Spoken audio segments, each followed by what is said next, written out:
The Tom Woods Show, episode 1059. Prepare to set fire to the index card of allowable opinion. Your daily dose of liberty education starts here. The Tom Woods Show. Friends, my away carry-on helps make my travel a pleasure. It's super strong yet lightweight, and it's even got its own USB charger built in. I'm like the king of the airport with this thing. Take $20 off your suitcase order when you head to awaytravel.com/woods and use promo code WOODS at checkout. Hello, everybody. Tom Woods here. Daryl Hart is with me today. He is the author of a book about a guy you may not have heard of, but who's a very significant figure in the history of American Protestantism. The book is called Defending the Faith, J. Gresham Machen and the Crisis of Conservative Protestantism in Modern America. I have had, believe it or not, many requests to do an episode on J. Gresham Machen. And now I first heard about him in college, but I bet a lot of people never heard of this guy before. He was a very significant American theologian, a conservative theologian, who was also very libertarian in his views, way more libertarian than a lot of the libertarians we deal with on a daily basis. So very interesting, but also interesting because he was fighting against the social gospel movement and the remnants of that. Well, I shouldn't say remnants. The thing spread like wildfire throughout American religious life. In other words, the idea that the gospel message needs to be adapted to make sure that we're focusing enough on railroad regulation and stuff like that. So joining me to talk about this is, of course, Daryl Hart, who, in addition to being the author of this book and many other books besides, is Distinguished Visiting Professor of History at Hillsdale College. He holds his Ph.D. in U.S. History from Johns Hopkins University. Daryl, welcome to the show. Thanks, Tom. It's great to be with you.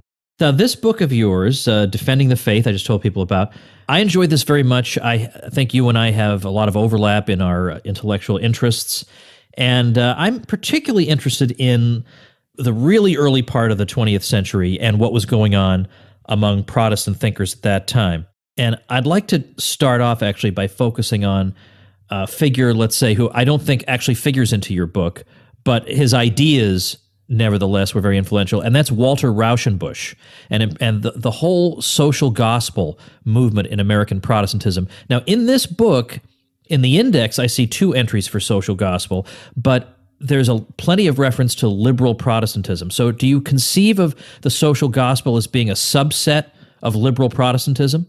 Yes, I think it's been a while since I worked in this book, obviously, and I've done a lot more work on mainline or mainstream Protestantism since, and I still don't think we have a great handle on the social gospel as something that's necessarily distinct from what the churches were doing. I do believe Rauschenbusch had a distinct voice, if only because of his own background as a German-American working in certain part of New York City, et cetera, which was unusual for a lot of the people who were both mainline Protestants and also progressive. I mean, I think there's a huge overlap that I've become more impressed by over the course of my career, even most recently with Walter McDougall's book on civil religion and American foreign policy.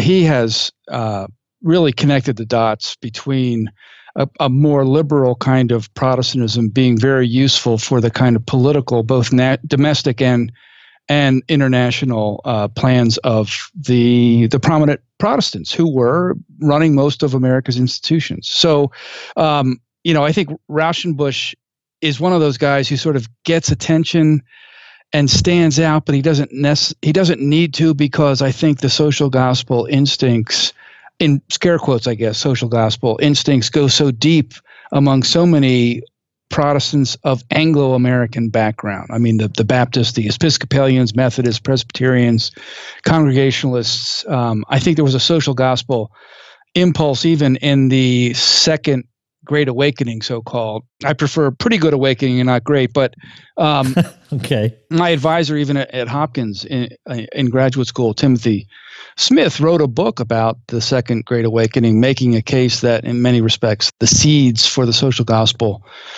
came out of the revivals of the Second Great Awakening. So I would never have made that connection. Yeah. And there's a real activist strain there. I mean, it's maybe even more radical than the progressives would be, but there's very much Protestants are trying to, in the middle of the 19th century. I mean, they're trying to civilize the frontier. They're trying to keep back the Mexicans, et cetera.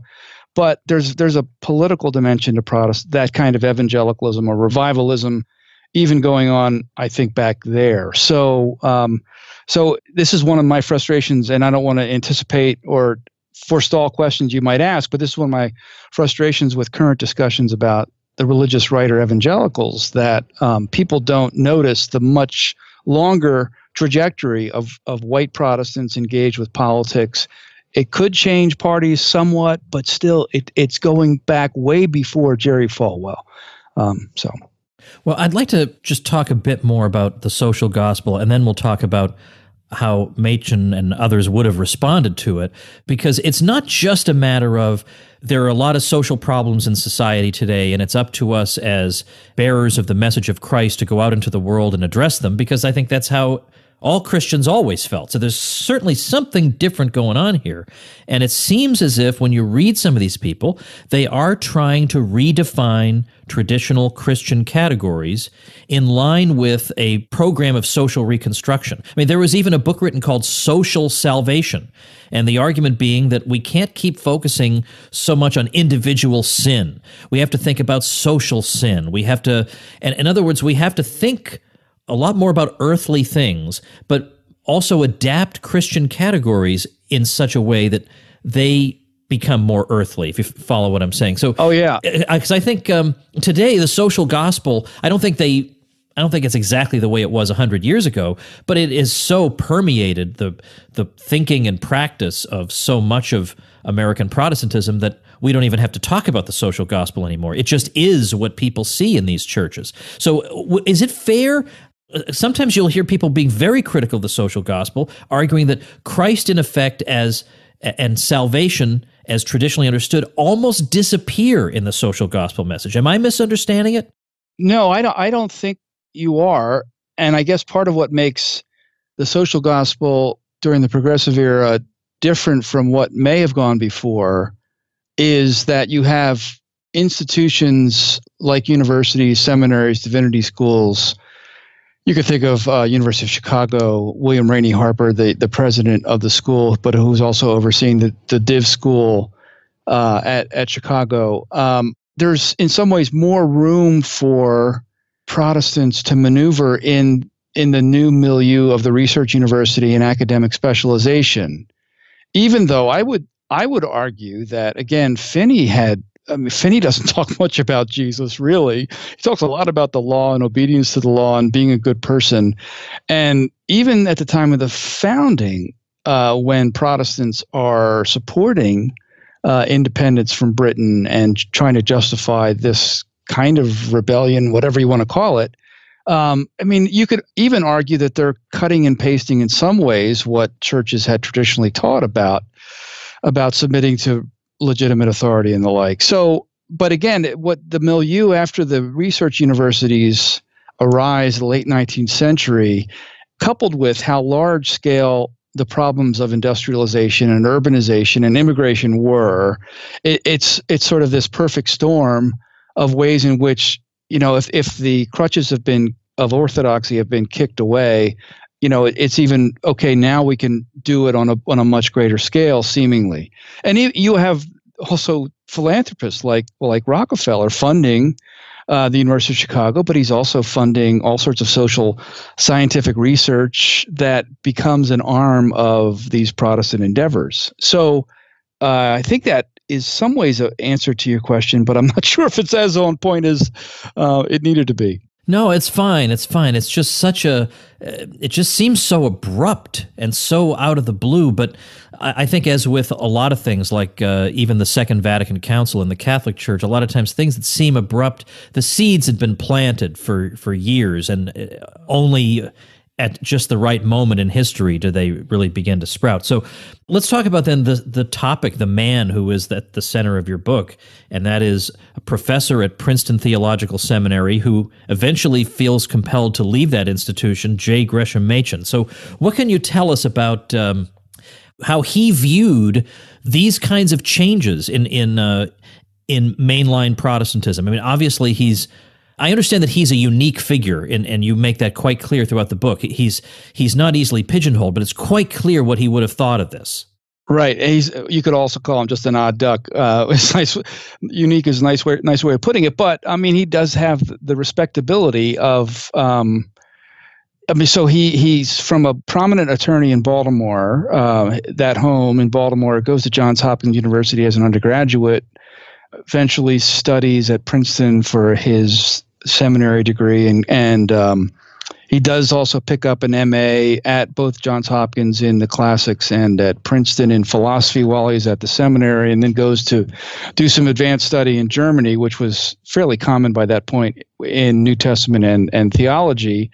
And I mean, the seeds of his dissent, you could argue, in some ways were planted by his carrying the torch for the South and the Confederacy and the lost cause, as it were, even though he also fit in fairly well. He was not a rabble-rouser necessarily, sort of a closet KKK member or something. That was not his style. But he served in the YMCA as a secretary during World War I.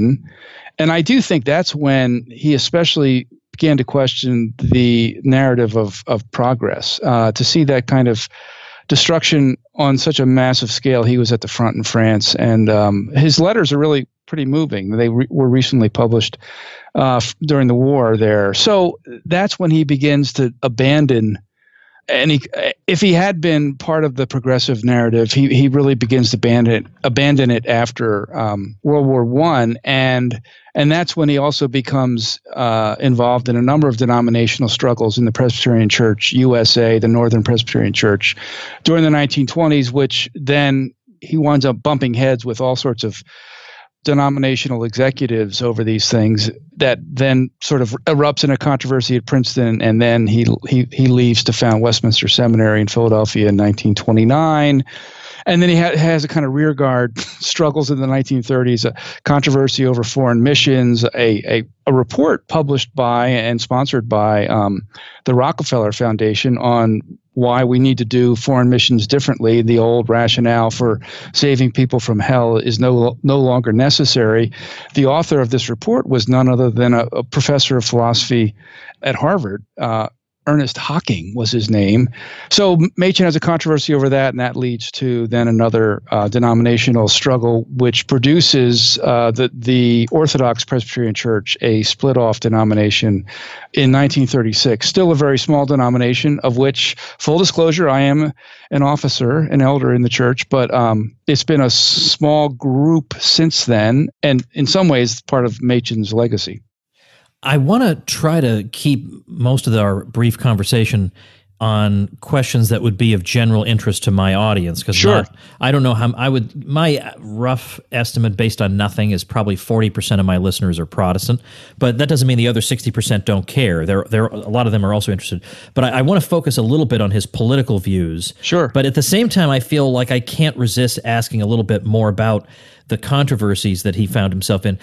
He, on the one hand, favored, apparently, or was a supporter of modern methods of biblical analysis and criticism, but at the same time, he found himself fighting with people who practice these methods. So what would you say, if you had to just narrow down, what is the fundamental core of his disagreement with his opponents? If you had to just narrow it down to one thing, what is it? Yeah, I would say it is whether the Bible is, in fact, still the Word of God, even while. So there would be disagreement between Machen and much of modern biblical scholarship on trying to study the human aspects of it. But then if it's the Word of God, is it still then authoritative or not? And Machen thought that if you use pretty highfalutin methods to try to understand Paul. His first book was it's called The Origin of Paul's Religion, and he thought that the best work in biblical studies actually kind of brought someone to the conviction that Paul really was a kind of forerunner of Augustine and the like, and so that's fine. Maybe people could agree with that his book received fairly good reviews, but then he was going to take that message of Paul into the church. And that's where, this kind of tension between the academy and the church still goes on to this day. I think both Roman Catholic and Protestant sides of that. So that would be one area, important point of disagreement, that he was still of the conviction that no matter how you studied the Bible, you still had to regard it as the Word of God. Your interpretations might change as scholarship emerged that might cause reconsiderations of it, but still, this was the book of the church, and it shouldn't be thought of differently because of that. More with Professor Hart after we thank our sponsor. Chances are you've got at least one traveler on your gift list this year, and an Away suitcase is an amazing and unique gift. Choose from over 10 colors and 5 sizes. I have one of their carry-ons. They have 2 sizes of those. And then just marvel at the features. Lightweight but extremely strong. The 4 360-degree spinner wheels give you a nice smooth walk through the airport, a TSA-approved combination lock built into the top to prevent theft, and both sizes of the carry-on can charge any of your devices that are charged through a USB cord. With a lifetime guarantee and a 100-day trial and a perfect size and color for everyone on your list this holiday season, an Away suitcase is just what your traveler wants. Or grab an Away gift card if you can't make up your mind. Plus, guess what? For $20 off a suitcase, visit awaytravel.com/woods and use promo code WOODS during checkout. That's $20 off a suitcase at awaytravel.com/woods and use promo code WOODS at checkout. Now, one interesting thing I bet to a lot of people would be that he was an opponent of prohibition, or at least of government-enforced prohibition, which is interesting. So I want to get into that, but in general, he does favor a small federal government. I think in recent years, there's been a kind of almost a boogeyman idea surrounding people who are on the so-called religious right, which is a designation that is increasingly unhelpful, I think, but that they want to take over the country and do this and that. But Machen was okay with teaching evolution in the schools, so this is that was not him. But in particular, he was even against the federal government getting involved in matters pertaining to child labor. He did not favor a federal role in education. So these are things that would make him considered an unbelievable extremist to most people today. So, but let's start with prohibition. A lot of his colleagues favored prohibition. So why did he not favor it? Well, politically, it was because he opposed the increased authority and role of the federal government. And his brother, who was another prominent attorney in Baltimore, an heir to the firm that his father helped to start, ran on the anti-prohibition party ticket in the 1926 congressional elections in Baltimore. He lost, but still, that's how sort of deep-seated a kind of libertarian, but this was a Democrat Party, anti-federal government impulse there was there. But when it came to, say, Presbyterianism or Christianity, more generally, he thought that it was just silly to somehow think that the Bible, where you have wine all over the place, would in any way be a dry book, as it were. So on both political grounds, he opposed what government was trying to do in regulating this or prohibiting it, actually, but also on Christian grounds, he thought there was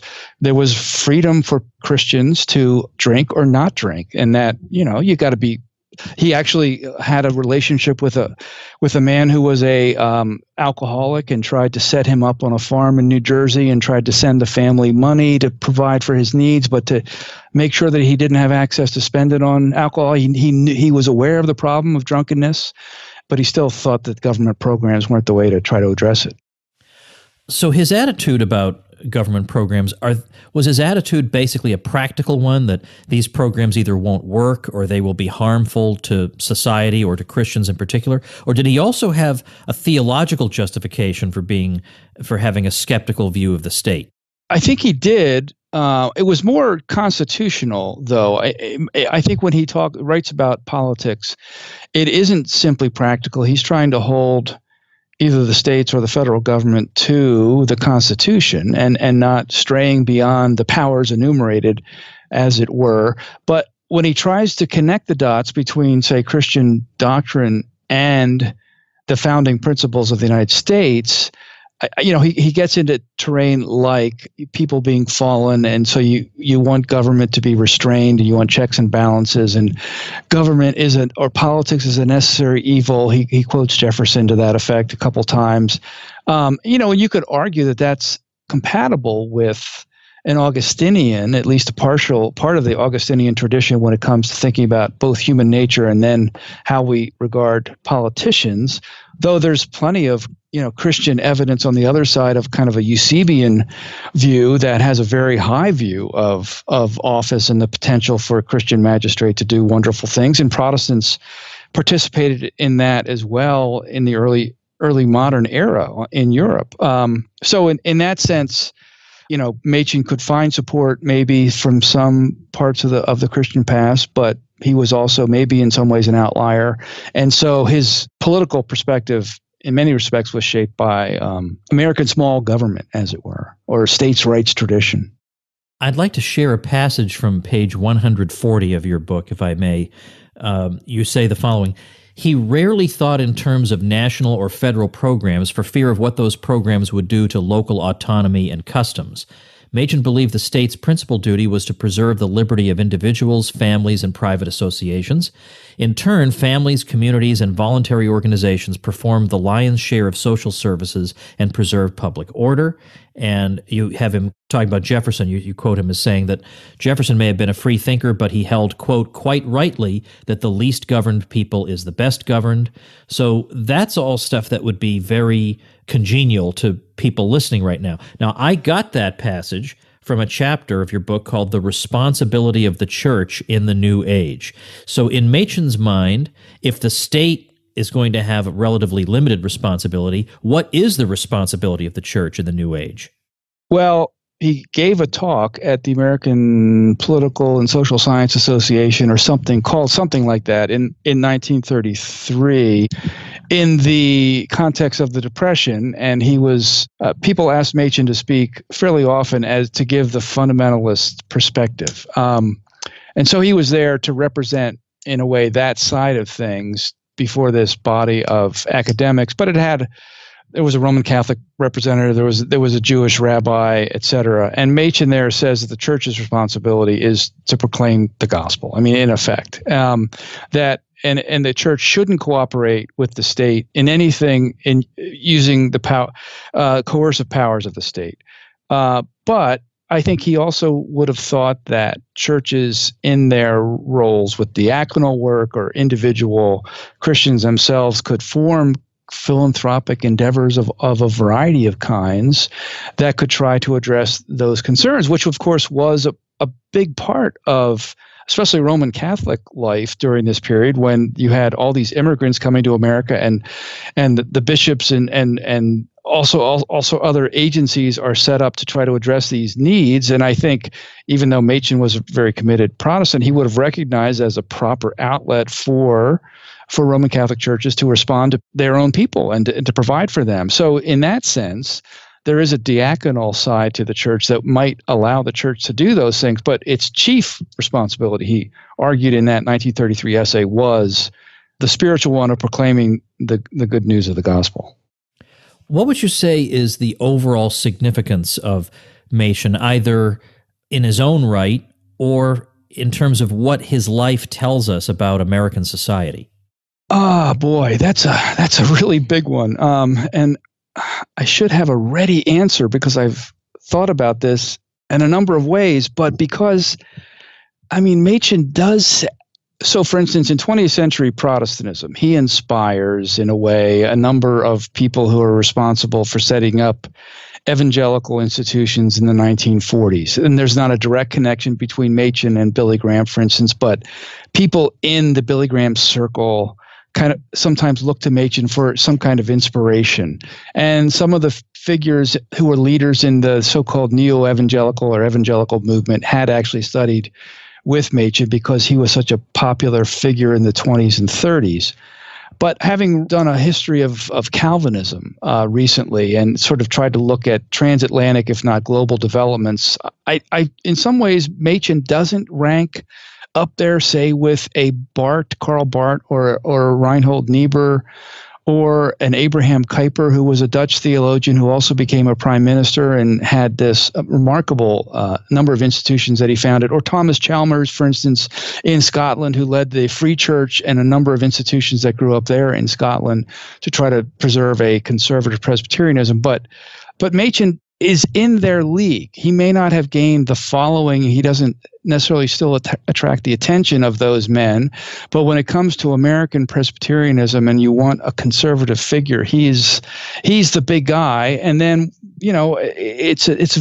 it's really affected the way I look at church and state or Christianity and politics, his particular version of it. And so there's something out there now today called the Two Kingdoms Theology, which we associate a lot with Lutheranism, and rightly so, but there's a strain of that now in some Protestant circles that people inspired by Machen have also picked up. So it does seem to me that it's a different way of looking at politics than, say, the garden variety conservative Protestants would. But it doesn't always lead to the kind of programs that people might prefer. So again, Machen may have a limited appeal in that way.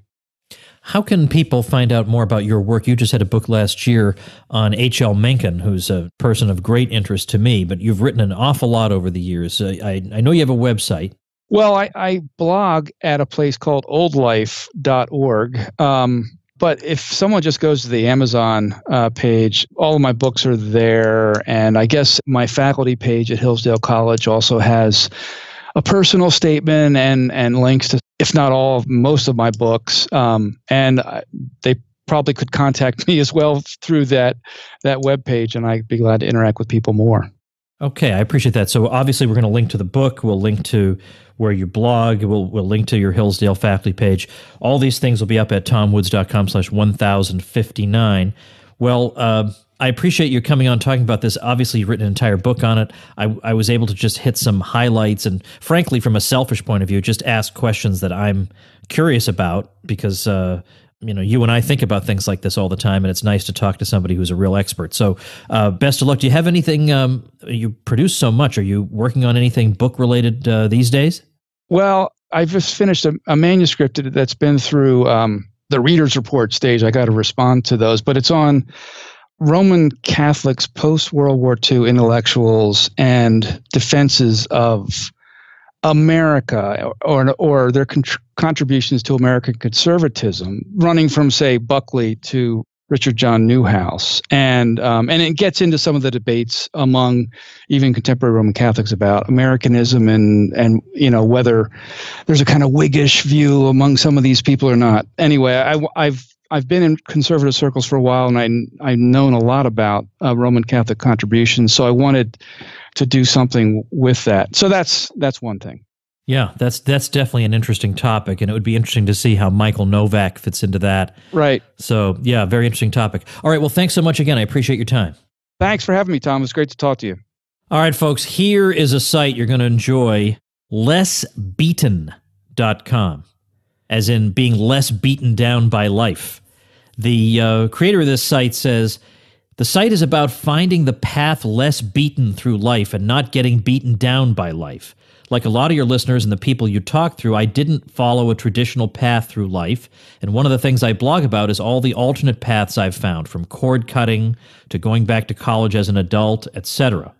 So when you go to this site, it's being less beaten in all different sorts of ways. So, for example, going back to college as an adult, how to get less beaten by placement tests, or cut that cord, let's say, from cable, so you can be less beaten by media companies, or Amazon textbook rentals. You'll be less beaten by school books, and so on. A very, very interesting, eclectic site to check out, lessbeaten, BEATEN.com, linked at tomwoods.com/1059. Make sure and grab hosting through my link so you get a nice boost of free traffic like this, plus several other bonuses, including membership in my private bloggers group where you can get any help if you happen to need it. Lots of great stuff. How do you get all this stuff? Check out tomwoods.com/publicity, and I'll see you tomorrow. Become a smarter libertarian in just 30 minutes a day. Visit tomwoods.com to subscribe to the show for free, and we'll see you next time.